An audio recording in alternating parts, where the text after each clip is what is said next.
Hey there, and welcome to the Raglan Surf Report podcast. This is our second episode. Yep, second. Number 2 comes after 1. I know that because I've studied maths before at school, past school C, and it's good to be here. Good to be back. It's good to still be doing this. I wasn't sure if I'd make it this far. Mainly because a couple of factors. One being could have died. But didn't die. That's a very positive thing. There's no way I could have done this if I was dead. Another one was the internet apocalypse didn't happen. If you remember back on, I think it was New Year's 1999, the internet apocalypse, also known as Y2K, was supposed to hit, which would shut down the entire internet, rendering the entire world completely useless. And it would have been extremely hard to do this podcast, or at least distribute this podcast, if the internet apocalypse had struck.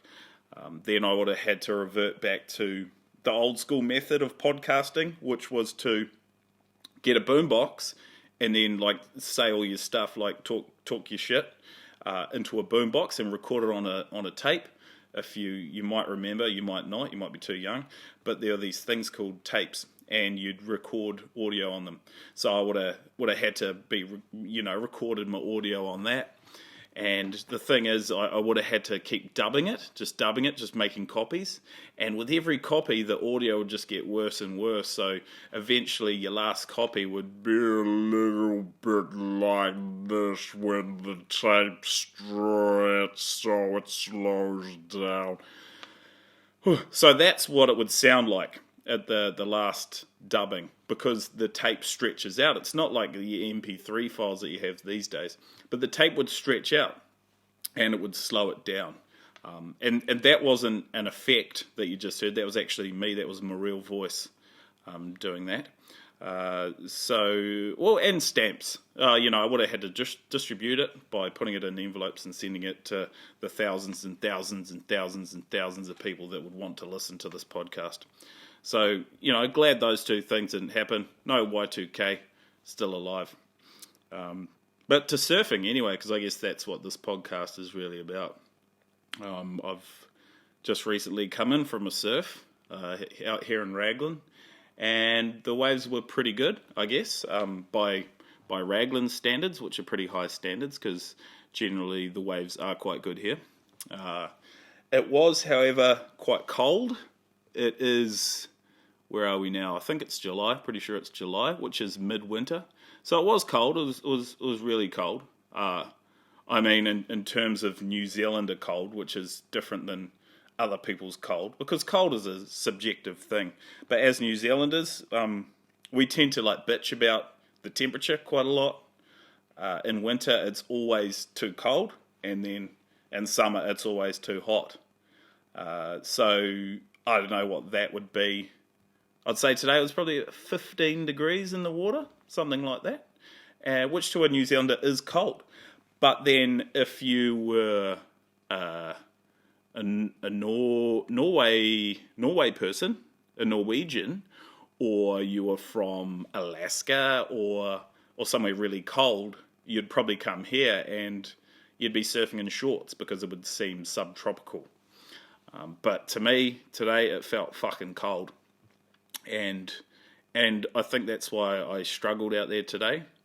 Or I think it was either the cold or it was... I think I might have a degenerative heart defect or something like that, because I didn't feel like I was getting enough oxygen pumping through my well, I wouldn't say veins. People say pumping blood through your veins, but that's all shit, because that's where the blood comes back.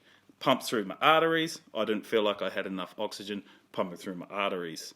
I was taking all the right steps towards getting that oxygen in my veins. I was doing the correct amount of breathing. I was doing, how you're supposed to get that rhythm of, for every breath in, breath you take, you're supposed to also breathe out one breath.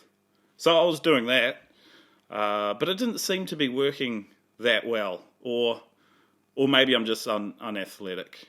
and I'm losing my fitness the older I get. Or it could be a combination of the two.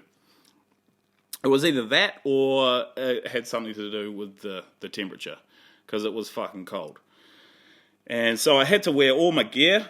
This time of year, you're wearing out here, most people are wearing like a 4mm steamer, and then I was wearing a hood, because I don't have a lot of hair on the top of the head there.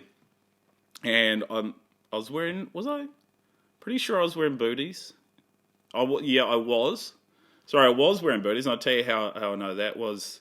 For one, I remember wearing them, and two, I came in and there was not a trace of blood on my feet, which you generally get when you surf in winter in Raglan over the jagged rocks, because you can't feel your feet. So when you're coming in, you're just kicking around on the barnacles, and then you come up and you're like, oh shit, look, there's blood all over my feet, because I've cut myself severely.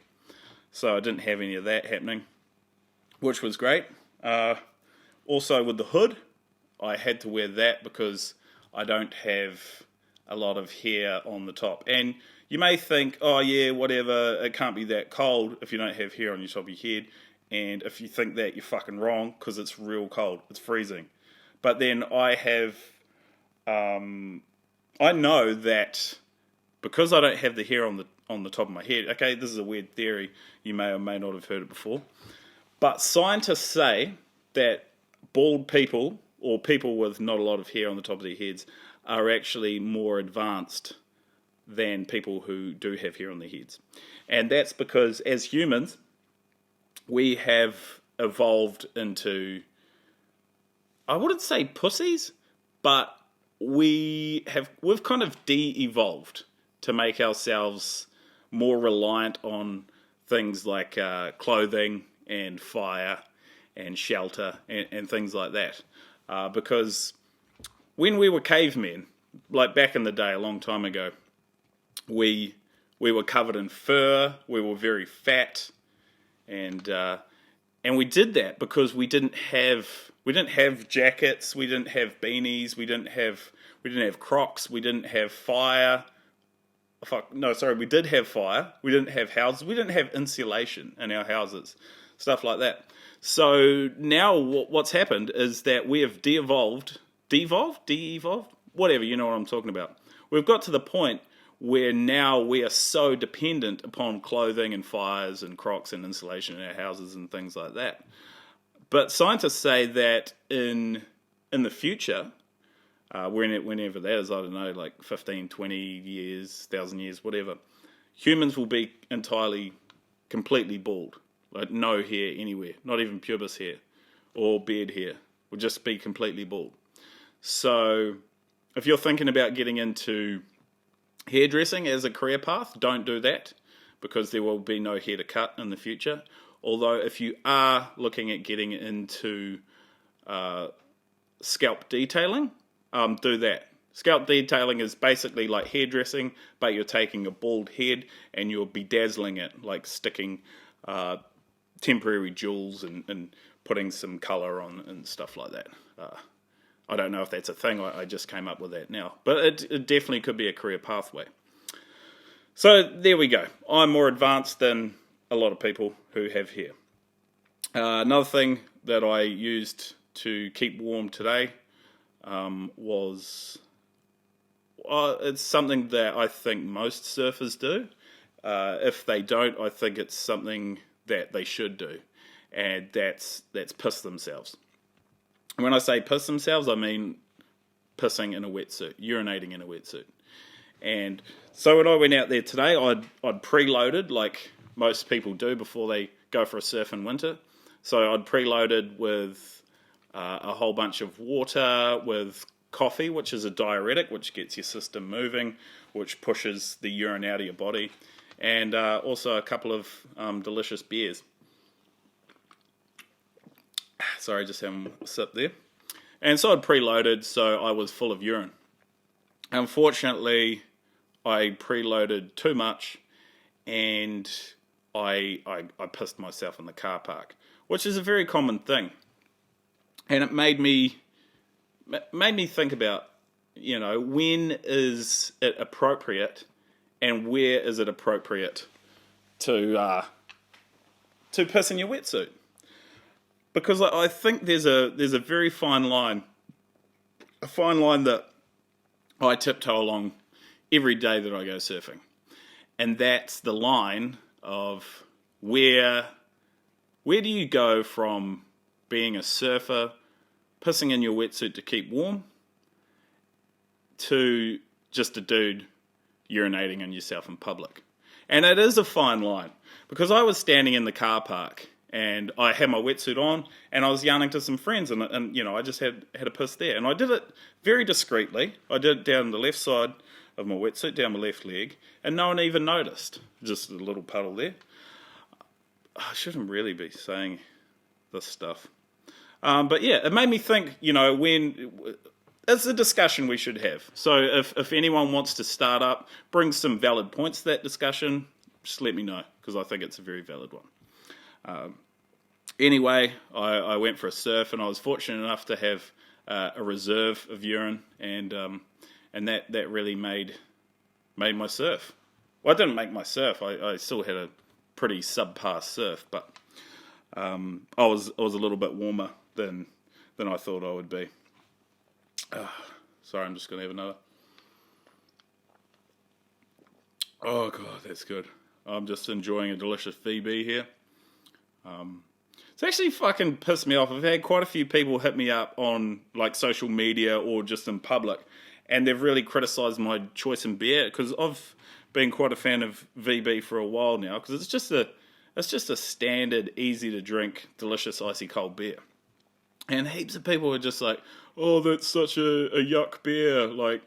Fucking the beer I drink's way yummer. Spates or Waikato or whatever is way yummer than VB and shit like that. And it's like, well, fuck, whatever, man. I don't care. This is what I enjoy to drink. And if you enjoy what you enjoy drinking, you just stick to it. But you don't need to criticize me. I don't go up to people and say, hey, look at your baby, look at your ugly baby. Because that's disrespectful. And I wouldn't expect anyone to say the same to me. Say, oh, look how ugly your baby is. My baby's way more sexy than your baby. And I wouldn't expect anyone to do that. So why do you have to do that with beer?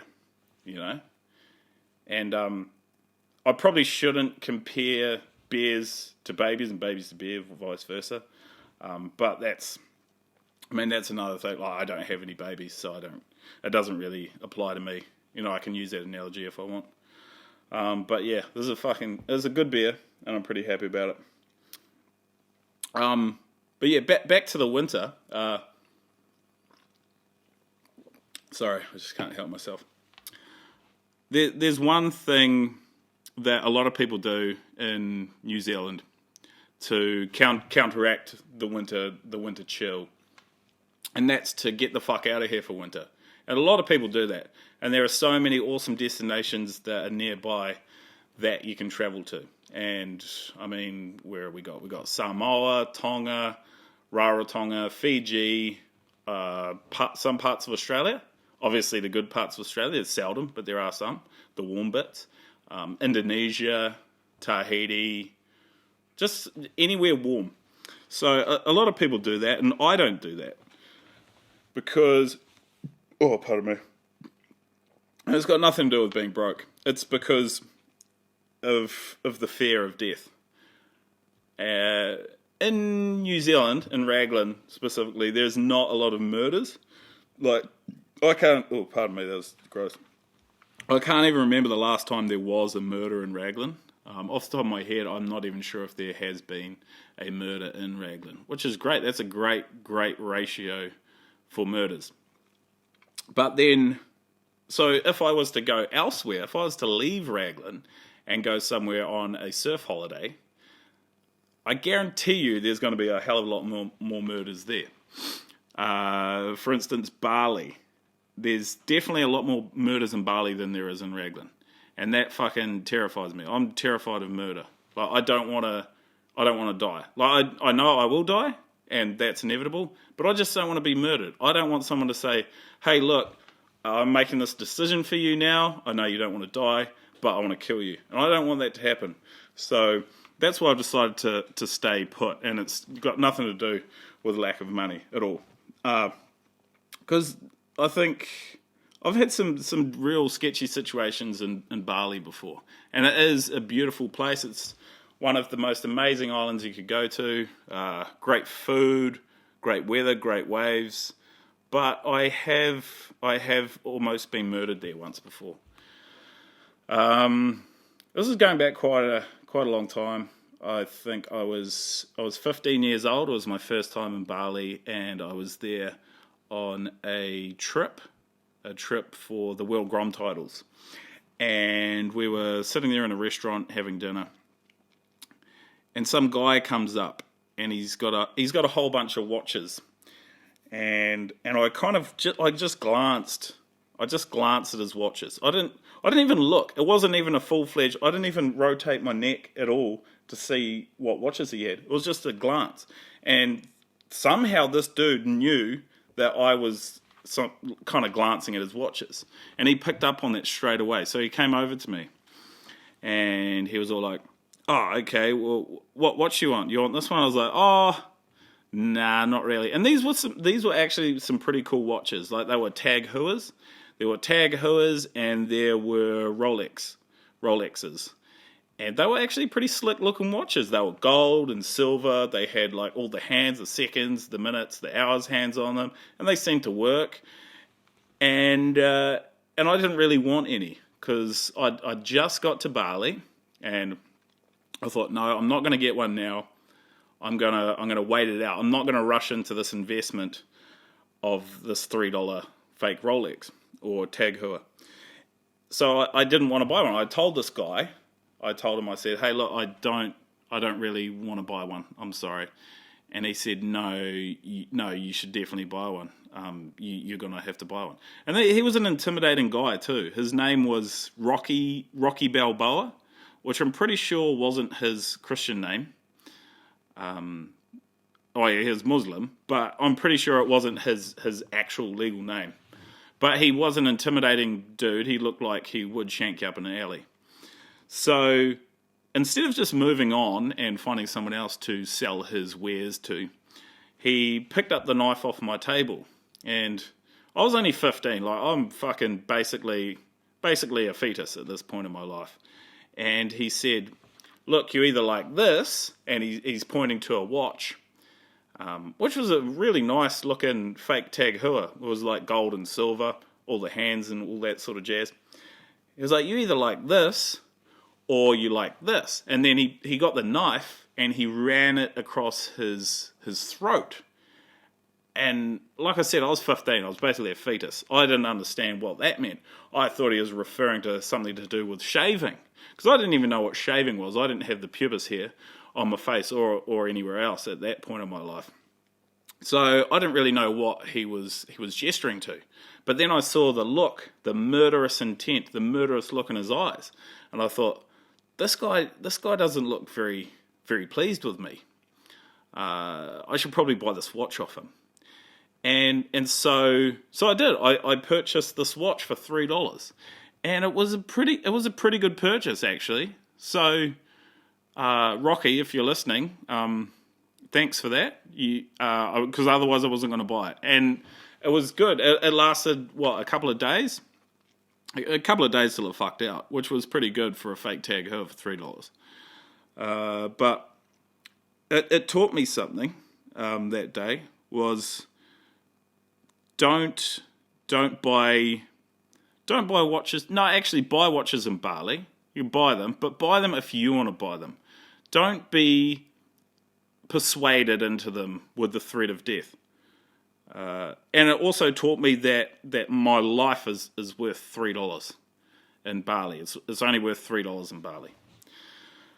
And there was also this other time where I almost was murdered. And this was in a place, Lakey Peak, which is a beautiful place, beautiful waves.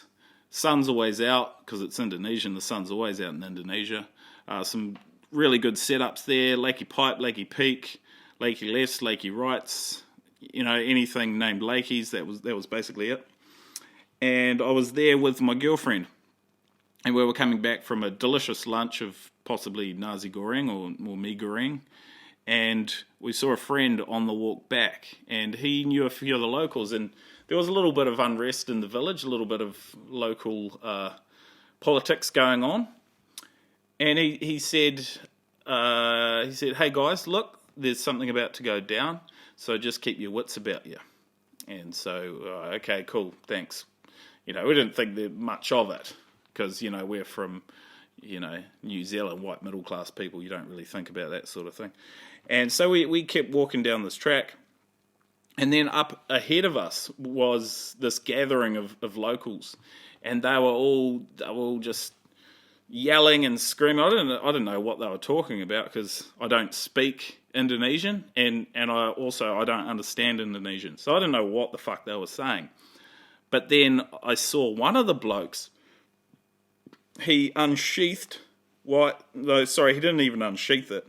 He didn't have a sheath for it, but he pulled out a machete, this big old machete, and started like swinging it around at all these people, and I thought he wanted to get me. I wasn't really anywhere near him, but it was just that instinct and that fear that, okay, this guy's got a sharp weapon, and I don't understand what's going on, but he definitely wants to kill me, even though he wasn't looking at me at all, and he probably didn't even acknowledge that I was there. But I definitely thought he wanted to kill me. So my instincts took over, and if you've ever heard of fight or flight, it's when the human your instincts take over and you go into fight or flight. And because this guy had a lethal weapon on him, and I didn't have anything, plus I can't fight for shit, so I thought, well, fighting's not really an option, so flighting would be the next one. So my athleticism kicked in, and my flight response kicked in, and there was a fence. Okay, sorry, there was a fence right next to where we were, and over the other side of the fence was our accommodation. So my instincts took over. I jumped over that fence. It was fucking high too, but I guess it was the adrenaline kicked in. Adrenaline took over, and I jumped over this fence. And it turned out that my girlfriend, she didn't have that same kind of athleticism. So what she had to do was she had to walk right up towards this guy who was swinging the machete around, and then kind of turn back in and come up to where we were staying, where I then led her in to our accommodation. And yeah, we're not together anymore. I'm not sure if it had anything to do with that incident, but it probably did. But yeah, that's basically why I'm not in Bali right now with a whole lot of other New Zealanders, is because I don't want to get murdered. And what better place to not get murdered than right here in Raglan, where there's 0 murders.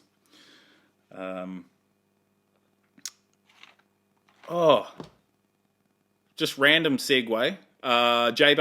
J-Bay contest just finished last night. Well, the women's version finished, and I didn't really watch any of it, and that's nothing to do with with me being chauvinistic or anything. It's just that I didn't know it was on, and I did watch. I think I watched one heat, and it was really good. There was some amazing surfing. Those girls are surfing so well at the moment. Like, they're actually out surfing a lot of the guys, and it's really impressive. But I didn't really watch any of it. The guys, however, I watched a little bit more. I didn't watch a lot of it because most of it was actually kind of boring, but I did watch some of it. And there are a few things that I took away from that event. Was, for one, Italo Ferrero's hair. If you saw Italo Ferrero's hair, you'd realise that it was real fucked up. He had the Jerry Collins, R.I.P., custard head going on, which was frosted tips, so he kind of looked like JT from back in the NSYNC days. And I'm not sure what the fuck he was going, don't know where he was going with that, but I kind of thought that maybe well, I guess if you're number one in the world, which he was at that point, that is the time to try and do the shit that you want to do. Because you're the fucking King Dick. You're the King Dick of the world. Like, you're number one in the world. And you can get away with shit. So if you want to fucking frost your tips or your head, then that is probably going to be the only time you do it. When you are the number one in the world. Either that, or maybe he saw Felipe Toledo's success at the J-Bay event last year. Felipe did something similar. He went for the frosted tips, but he mint greened it. So it was like frosty, but like minty frost. He had like a minty frosty thing. And also, he had minty frosted, I believe, his eyebrows and his shitty little redneck beard. So I think maybe Otello was trying to get a little inspiration from that. Because last year, Felipe Toledo, with his minty frosted tips, went on to post a 10 by doing these 2 massive alley-oops. And also win the event because he's the best surfer in the world. Unfortunately for Otello, that didn't really work for him because he lost.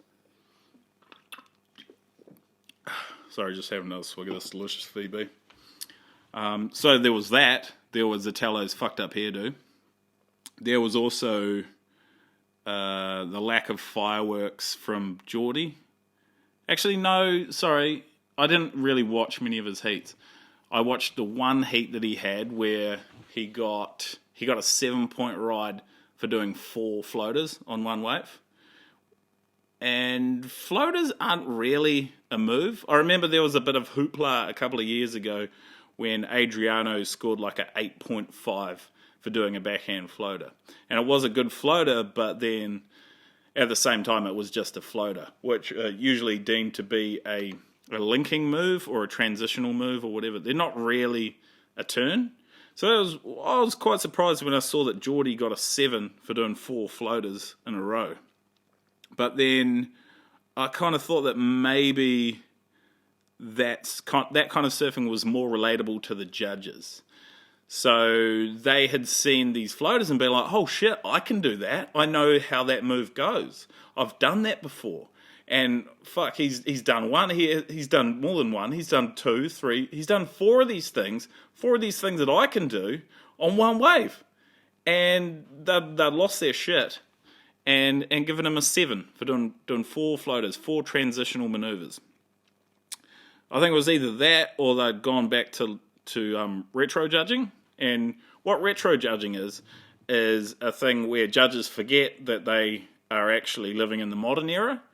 They believe that they're back in the 80s where judging is based on length of ride and quantity of moves over quality of moves. So I think it was either they were just frothed out because, he was doing floaters, which is their favourite move, either that or cutbacks. Either that was retro judging. But the thing with retro judging is the judges need to let people know when they're doing retro judging. Otherwise, people just have no idea what the fuck they're doing. Another thing that I took from the J-Bay event